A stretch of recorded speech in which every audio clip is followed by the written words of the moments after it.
मी doctor Shrikant Gabale. आता पुण्यामध्ये जे काही फ्लड स्थिती निर्माण झालेली आहे ही आपण सगळं बघतोय।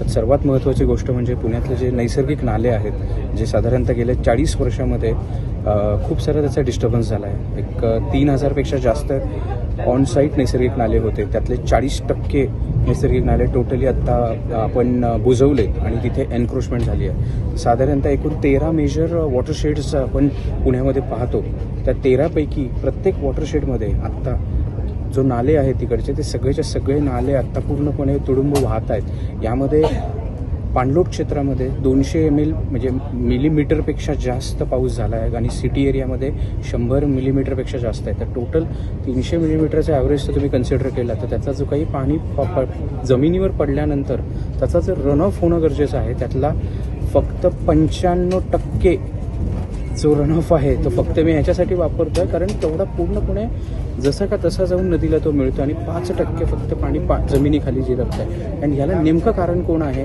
हे आपल्याला बघणं गरजेचं आहे आणि सगळ्यांनी काळजी घेणं ही तेवढी काळाची गरज आहे। पुण्यामधील असलेल्या सगळ्या नाल्यांची एकच स्थिती आहे, ती म्हणजे दोन्ही साईडला नाल्यांची जे बँक आहे त्या बँकमध्ये मेजर एन्क्रोचमेंट आपल्याला बघायला मिळते आणि अशा याच्यामध्ये पाण्याचा फ्लो जास्त असल्यामुळे आणि कमी वेळामध्ये जास्त पाऊस पडणं, आपण एक तेवढं कारणीभूत असलं तरीसुद्धा आपण नियम धाब्यावर बसून फ्लड लाईन्समध्ये जे काही कन्स्ट्रक्शन्स केलेले आहेत त्याचे आता रिप्लिकाज आपल्याला बघायला मिळतात।